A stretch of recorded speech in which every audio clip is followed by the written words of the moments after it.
예, 오늘 이 마태복음 17장은 사실 마태복음 16장에서 계속 이어져야 할 그런 말씀이기도 합니다. 우리가 성경에 이렇게 장 구분은 원래 성경을 기록할 때 장 구분이 된 것이 아니고 옛날에 이 성경을 이제 책으로 엮을 때 그때 인쇄하는 인쇄공이 이 성경을 장으로 나눈 거예요. 그러다 보니까 어떤 때는 아이고 왜 여기서 끊었지? 이것은 앞장에서 이어져야 할 텐데 하는 그런 부분들이 가끔씩 나와요. 그래서 우리가 성경은 원래 그렇게 장절 구분이 없었다는 것을 우리가 알고 성경을 읽을 필요가 있어요. 오늘 그 중에 이 오늘 16장, 17장이 그런 거예요. 우리가 16장 끝에 보면요, 16장 끝에 27절, 28절을 여러분 한번 봐요. 마태복음 16장 27절에 보면 인자가 아버지의 영광으로 그 천사들과 함께 오리라. 여기 인자는 예수님을 말씀하는 거잖아요. 예수님이 아버지의 영광으로 그 천사들과 함께 오시겠다. 재림을 이야기하는 거겠죠. 예수님의 재림. 그때에 우리 주님 다시 오실 그때가 되면 각 사람의 행한 대로 갚아주겠다. 각 사람이 행한 대로, 믿은 대로 갚아주겠다는 말이 아니고 믿음을 가지고 행한 대로 갚아주겠다. 그렇게 약속을 하셨어요. 그리고는 또 28절에 보면 진실로 너희에게 이르노니 여기 섰는 사람 중에 죽기 전에 인자가 그 왕권을 가지고 오는 것, 예수님이 그 왕권을 가지고 오는 것을 볼 자도 있을 것이다. 그렇게 말씀하시고는 17장 1절에 여섯 후에 하고는 그 말씀이 예수님이 그 말씀하고 난 이후에 엿새 후에 일어난 사건이 바로 17장의 말씀입니다. 여러분, 예수님께서 가이사라 빌립보라는 지방에서 제자들의 그 신앙 고백을 들었었어요. 너희는 나를 누구라고 하느냐? 그랬을 때 세상 사람들은 예수님을 보고 뭐 별의별 소리 다 했지요. 죽은 세례 요한이 살아났다더니 또 엘리야가 다시 왔다느니 뭐 선지자 중에 한 사람이 다시 살아났다느니 뭐 참 예수님에 대해서 바로 아는 사람이 없었어요.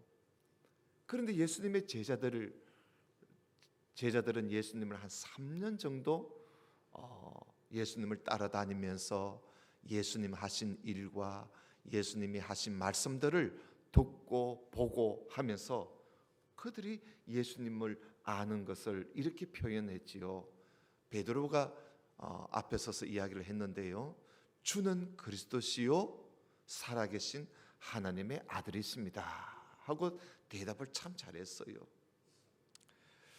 그래서 예수님께서 그 제자들의 그 신앙 고백을 들으시고 난 이후에 예수님이 그들에게 무슨 말씀을 하셨느냐 하면 예수님 자기 자신이 예루살렘에 올라가서 장로들과 대제사장들과 그리고 서기관들에게 많은 고난을 받고 희롱을 당하고 그래서 결국은 죽임을 당할 것이다.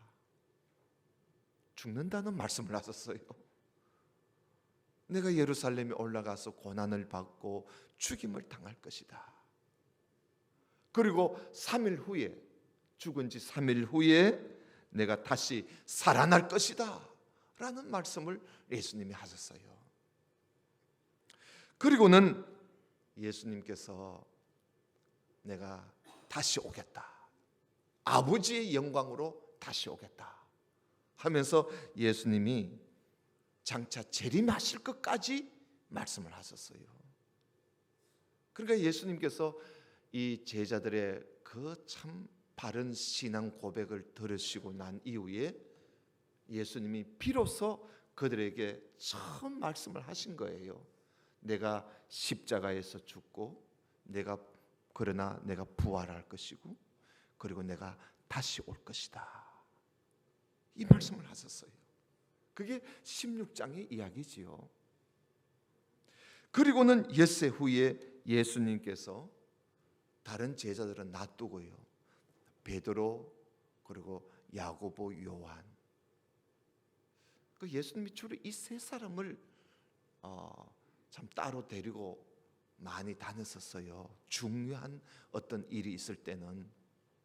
그 베드로와 야고보와 요한, 이 세 제자들만 예수님이 따로 데리고 높은 산에 올라가셨어요. 높은 산에 올라가셔서 예수님이 왕권을 가지고 아버지의 영광으로 다시 오실 것을 제자들에게 미리 보여주었어요. 어디서? 높은 산에서. 그걸 미리 보여주신 거예요. 여러분, 이걸 이 베드로와 야고보와 요한, 이 세 사람이 이걸 경험하게 된 거지요. 보게 된 거지요. 체험을 하게 된 겁니다. 참 복받은 사람들이지요. 그 예수님께서 그 세 사람을 데리고 높은 산에 올라갔었는데, 그 올라간 높은 산이 어떤 산인지 정확하지는 않아요, 아직까지. 다볼산이 아닌가 그렇게 봐요. 왜냐하면 예수님이 지금 말씀하시는 이 근처에 6일 정도 가서 그 올라갈 수 있는 산은 이 다볼산밖에 없거든요. 그 이 다볼산에 올라가서 이 산에서 예수님이 변형되었다 그랬어요. 변형되었다. 그래서 성서학자들은 이 산을 산 이름이 안 나오니까 이 산을 변화산이다 그렇게 이름을 붙이기도 해요. 변화산이다. 그 따로 변화산이 있는 게 아니고요. 예수님이 거기서 변형되었다는 거예요. 그러니까 그 산을 변화산이라고도 그렇게 부르고 있는 겁니다. 근데 예수님께서 그 높은 산에 올라가셔서 갑자기 예수님이 변형이 되신 거예요. 누가복음에 보면요, 이 사건을 가지고 누가는 이렇게 기록을 해요. 예수님께서 그 산에 올라가실 때 기도하러 올라갔었다고 기록하고 있어요. 기도하러 올라가실 때 베드로와 야고보와 요한을 데리고 기도하러 올라가셨다가 거기서 기도하실 때에 용모하면은 사람의 얼굴 모양이지요. 용모가 변화되었다. 그렇게 누가복음에서는 그렇게 좀 더 상세하게 우리에게 말씀을 해주고 있습니다. 그러니까 예수님이 높은 산에 올라가서 예수님이 변형되었다는 말씀은 곧 예수님의 얼굴 모양이 변화가 일어났다는 것이요. 여러분 2절을 같이 한번 볼까요? 17장 2절 우리 한번 같이 한번 읽어봅시다. 시작. 저희 앞에서 변형되사 그 얼굴이 해같이 빛나며 옷이 빛과 같이 희어졌더라 그랬어요. 여러분 이 모습은요, 예수님께서 재림하실 때 그때까지 살아있는 성도들이 과연 변화가 된다고 했는데 어떻게 변화될까? 그걸 보여주고 있는 겁니다. 마지막 나팔 소리가 나면 여러분 그때까지 죽은 성도들은요 다 일어나서 썩지 않는 부활체로 이들이 다 부활하게 되겠지요. 그러나 그때까지 예수님이 다시 오시는 그때까지 죽지 않고 살아있는 성도들은 어떻게 될까? 성경에 보면 순식간에 갑자기 모두 다 변화가 된다 그러는데 어떻게 변화되느냐? 오늘 예수님 높은 산에서 예수님이 변화하시는 것을 보면 이렇게 변화하는구나 하는 것을 우리가 알 수가 있는 거예요. 예수님이 죽었다가 다시 사셨지요. 그래서 예수님은 부활의 첫 열매가 되신 거예요. 그래서 예수님 안에서 죽은 자들은 예수님 재림하실 때 다 예수님 같이 그렇게 부활해요. 그리고 예수님께서 오늘 변화하셨는데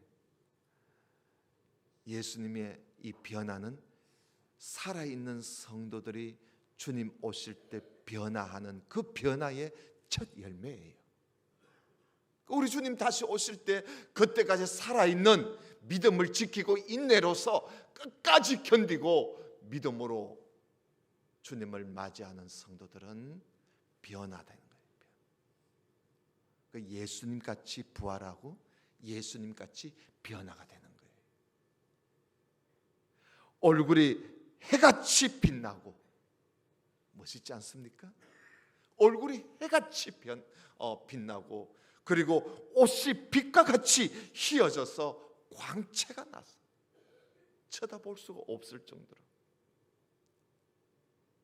우리 주님 다시 오실 때 그때까지 죽지 않고 살아있는 성도들은 그렇게 변화한다는 거예요. 믿습니까? 확실하게 믿어야 돼요. 다시 한번 묻습니다. 믿습니까? 예, 확실한 믿음을 가지고 있어야 돼요. 부활을 믿고 또 변화도 믿고 말이죠. 마가복음에 보면요, 그때 예수님이 변화되었을 때에 마가복음에는 아주 재밌게 표현을 해놨어요. 마가복음 9장에 보면 이 세상에서 빨래하는 사람도 그렇게 희게 할 수 없을 정도로 예수님의 옷에 광채가 났다고 그렇게 표현을 하고 있어요. 그러니 아무리 세탁기 기술이 좋아도 우리 주님 다시 오셨을 때 그때 변화되었을 때 우리의 이 모습 광채는요 비교할 수가 없어요. 우리 다 같이 고린도전서 15장을 좀 펴봅시다. 고린도전서 15장 284쪽이에요. 그 뒤에 페이지 숫자로 찾으면 빨리 찾을 수 있습니다.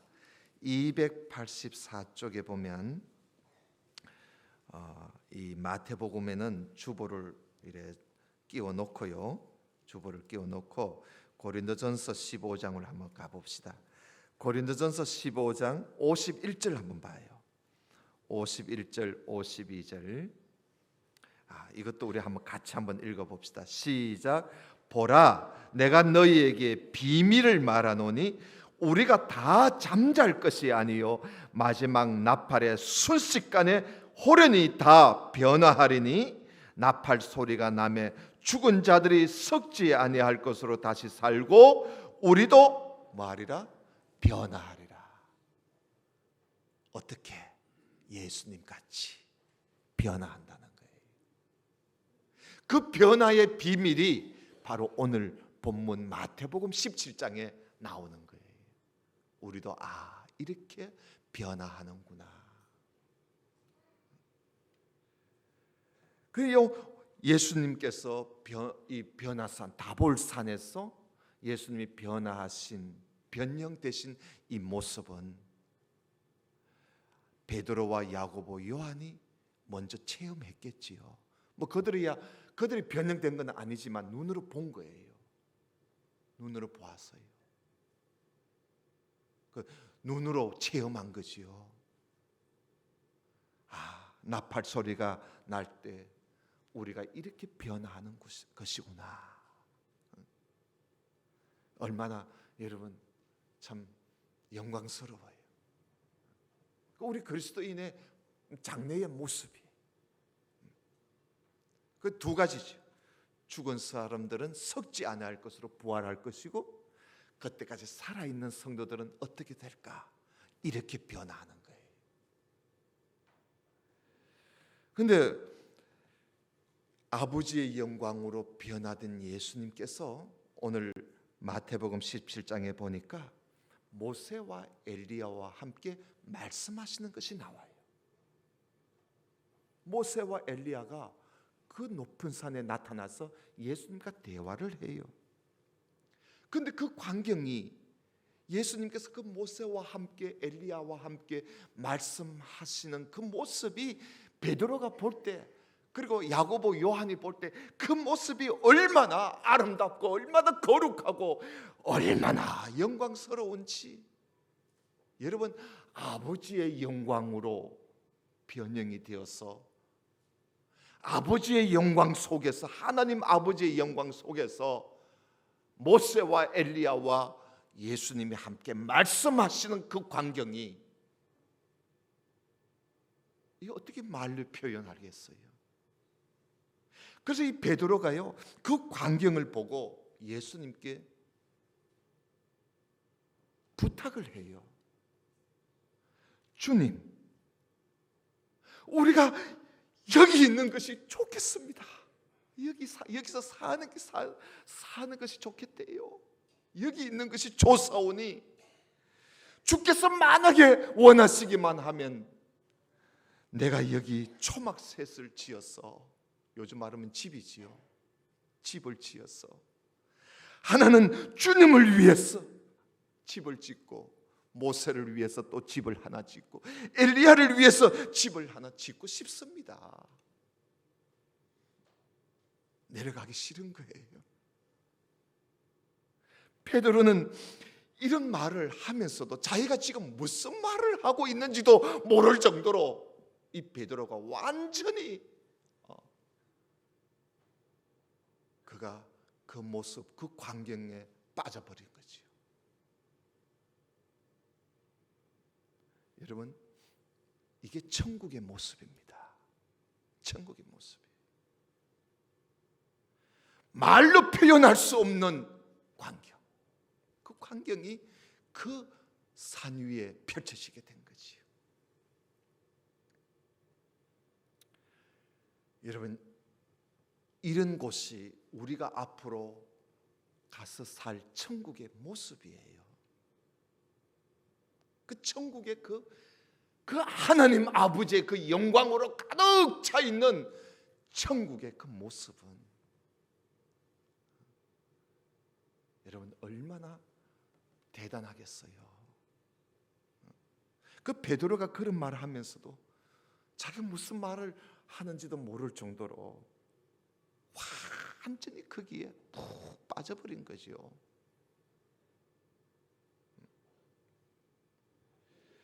그 베드로가 이렇게 예수님께 말씀을 여쭙고 있는데 갑자기 말이지요, 구름이, 그 구름은 먹구름이 아니에요.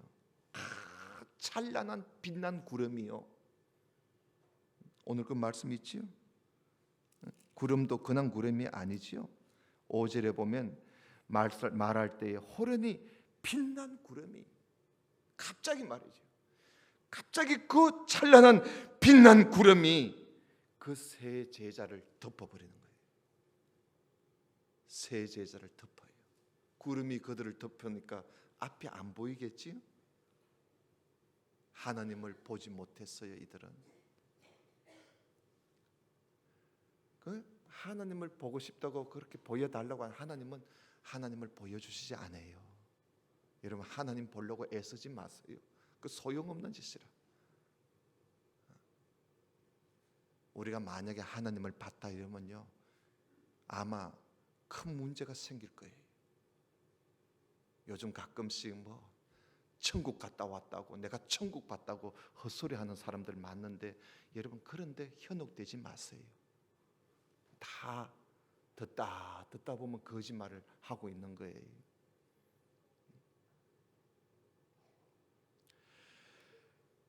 이렇게 빛난 구름이 세 제자를 덮었는데 그 구름 속에서 하나님의 음성이 들려요. 무슨 음성이지요? 이게 보니까 이는 내 사랑하는 아들이요 내 기뻐하는 자니 너희는 저의 말을 들으라. 저의 말을 들으라. 이 사람은 내 사랑하는 아들이요 내 기뻐하는 자라.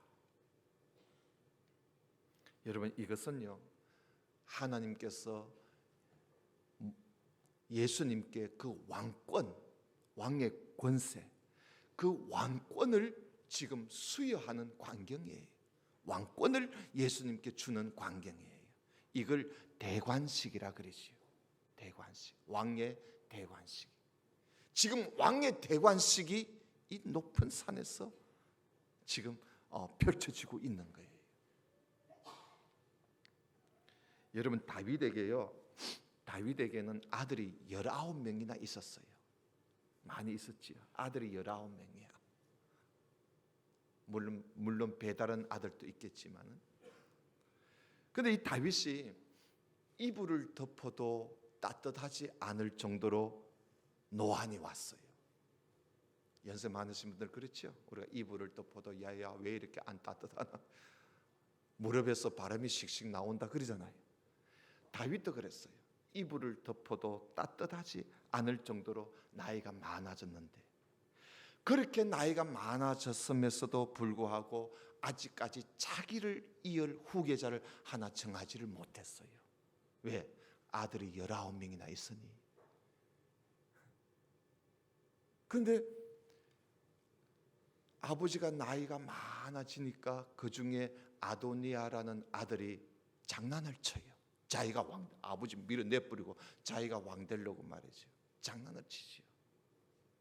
이것을 알고 이 다윗이 한 번은요, 다윗이 모든 왕족들과 또 귀족들과 왕자들을 어느 날을 딱 정해가지고 그 장소에 그들을 다 오락했어요.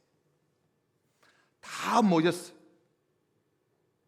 그리고는 다윗이 그 자리에서 솔로몬을 불렀어요. 솔로몬을 불러서 그들 앞에 딱 세워놓고, 보라, 이는 내 사랑하는 아들이요 내 기뻐하는 자니 하면서 다윗이 솔로몬을, 왕권을 솔로몬에게 수여하는 광경이 있습니다. 그걸 대관식이라 그래요. 대관식. 이렇게 이는 내 사랑하는 아들이요 내 기뻐하는 자라 그러면서 왕이 금지팡이를 딱 내밀면, 이제 건네주면 그가 왕이 되는 거지요. 이런 왕의 대관식 같은 모습이 지금 이 높은 산에 펼쳐지게 된 겁니다. 모세가 왕이 아니라는 거예요. 엘리야가 왕이 아니라는 거예요. 바로 인자 예수님이 왕이라는 사실을 지금 하늘에서 선포하는 광경입니다. 다시 말하면 하늘과 땅의 모든 권세를 예수님께 부여하는 그런 광경이었습니다. 이 광경과 이 음성을, 구름 속에서 나오는 이 음성이 얼마나 크겠어요. 여러분, 하나님의 음성이요 정말 큽니다. 그 음성을 이들이 들었을 때요, 이들이요 혼비백석하지, 겁을 내가지고 막 두려워가지고 고개를 들지 못하고 두려워서 숨어 있습니다. 그때 예수님께서 그들에게 손을 대시면서 일어나라, 겁내지 마라 하고 그들을 일으켜 세웁니다. 그래서 고개를 들고 보았더니 예수님 외에는 아무도 보지를 못했어요. 여러분, 왕권을 수여받으신 예수님, 하늘과 땅의 모든 권세를 하나님께로부터 받은 예수님께서 십자가에 죽으시고 사흘 만에 부활하시고 하늘로 올라가시면서 우리에게 하신 말씀이 있어요. 그 말씀이 바로 이제 우리가 앞으로 볼 텐데요, 마태복음 마지막 장에 나오지 않습니까? 하늘과 땅의 모든 권세를 내게 주셨으니 그러므로 너희는 가서 모든 족속으로 제자를 삼아 아버지와 아들과 성령의 이름으로 세례를 주고 내가 너희에게 분부한 모든 것을 가르쳐 지키게 해라. 내가 너희와 항상 함께 있어마 하고 말씀을 하셨어요. 바로 하나님께로부터 왕권을 받으신 예수님께서 오늘 제자들에게 그리고 교회에게 오늘 우리에게 주신 명령이요 약속입니다. 모든 족속으로 제자를 삼아라. 이것이 오늘 우리 교회에 주신 명령이지요.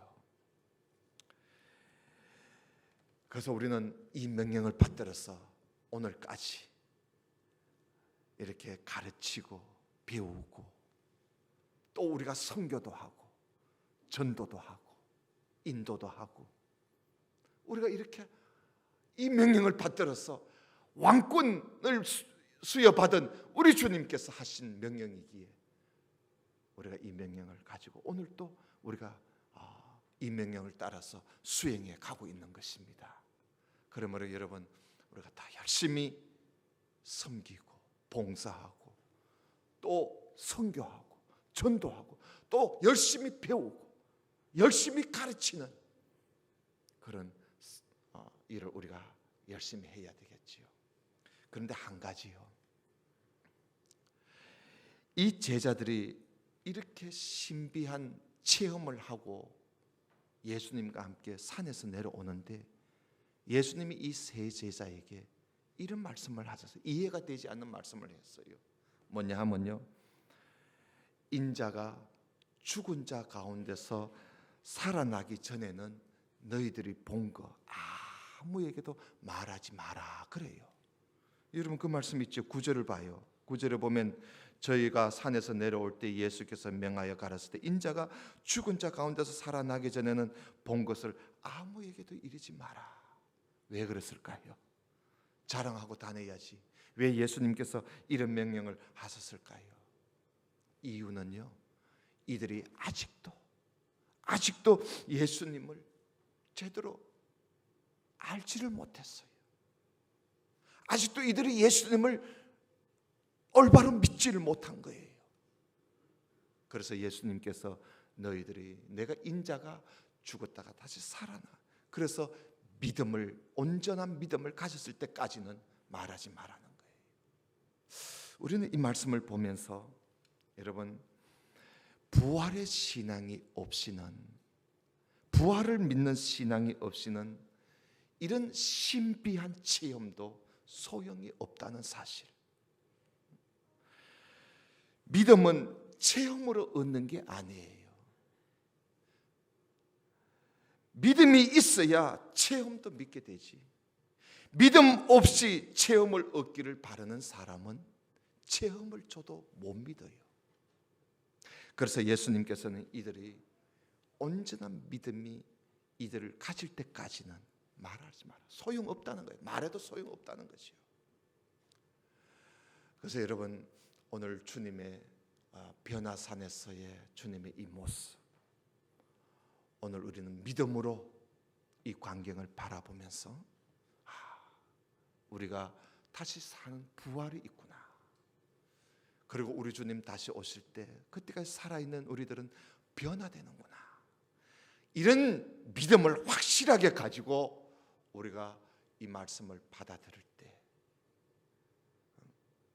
우리가 진정한 참 하나님의 이 은혜를 우리가 입게 되고, 그리고 또 이 믿음을 가지고 우리가 나가서 제자로서의 삶을 살아갈 수가 있는 것입니다. 그 뒤에 여러분 그 간질로, 귀신 들려서 간질로 막 괴로워하는 아들이 하나 있었지요. 그 아들을 고쳐달라고 제자들한테 왔더니 제자들을 못 고쳐요. 그래서 예수님이 산에서 내려오니까 이 아버지가 예수님한테 꿇어 엎드려서 자기 아들 좀 불쌍하게 여겨달라고 제자들한테 데리고 왔더니 고치지를 못합디다 하고 예수님께 말씀을 드렸을 때 예수님이 그 아이를 데려오너라 이러고는 예수님이 그 아이를 고쳐주셨어요. 그래서 다 나중에 이 제자들이 예수님께 와서 주님, 왜 우리는 고치지를 못했습니까? 하고 묻지요. 그랬을 때 예수님께서 말씀하시기를 믿음이 적은 자들아 하시면서 너희들에게 겨자씨 하나일 만한 믿음만 있었더라면 못할 것이 없다 라는 그 말씀을 하셨어요. 그러면서 또 다른 복음서에는 보면 기도 외에는 이런 일이 일어나는 법이 없다. 너희들이 기도가 없었다, 말씀과 기도가 없었다고 말씀을 해요.